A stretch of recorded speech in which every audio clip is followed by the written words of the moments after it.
আছি আটঘর থেকে ইন্দিরা বাজার যাব। আছি ইন্দিরহাট ভিতরে। ভাই বাজারটা হাঁটতে হাঁটতে আর পারি না, তাই বাইক নিয়ে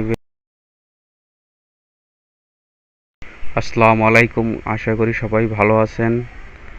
আজকে আছি আটঘর থেকে ইন্দিরা বাজার যাব। এখন আমরা বর্তমানে নদীর ভিতরে আছি, সন্ধ্যা নদীর ভিতরে। এখান থেকে ফেরি পার হয়ে আমরা ইন্দিরা বাজারে যাব। বৃষ্টি থাকার কারণে ফেরি অনেক ধীরে ধীরে চলতেছে। নদীতে অনেক স্রোত। এই জায়গার দৃশ্যটা অসাধারণ। চারপাশে শুধু গাছ আর গাছ, নারিকেল গাছ। মনে হইতেছে প্রকৃতির ভিতরে আছি।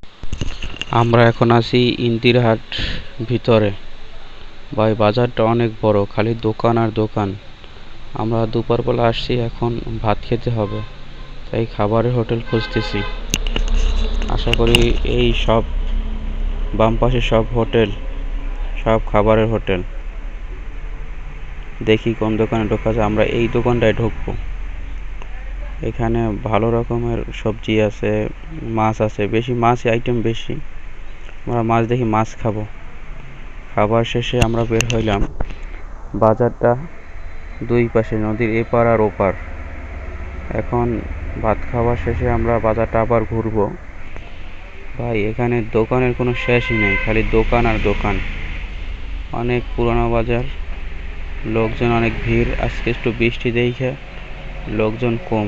সবাই ট্রলা নৌকা এতে করে মাল নিয়ে আসে। আমরা ব্রিজের উপরে আছি, বিভিন্ন ট্রলার আসতে আসে, যাইতে আসে, দেখতে আসি।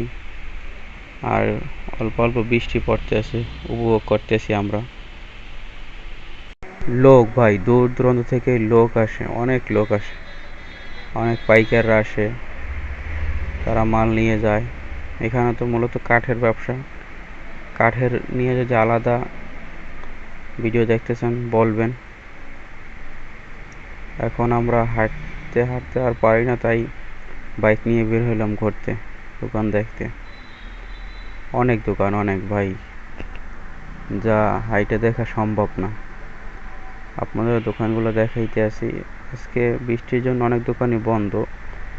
এই পাশটায় হইলে গাছের কাঠ, বিভিন্ন রুয়া, চেরা এইসব বিক্রি করা হয়। বিভিন্ন আলমারি, শোকেজের আইটেমের মালামাল, কাঠ, এগুলো বিক্রি হয়।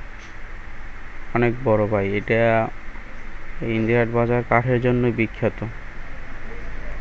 অনেক বড়, অনেক। আমরা বাজার থেকে বের হলাম। পাশে ছোট ছোট ইটের ভাটা, বড় বড়, ছোট বড় সব মিলানো। ইন্দিরহাট বাজার নিয়ে যদি আরো বড় ভিডিও দেখতে চান, কি ধরনের কি মালামাল বিক্রি হয়, অবশ্যই জানাবেন কমেন্টে। আর বাজারে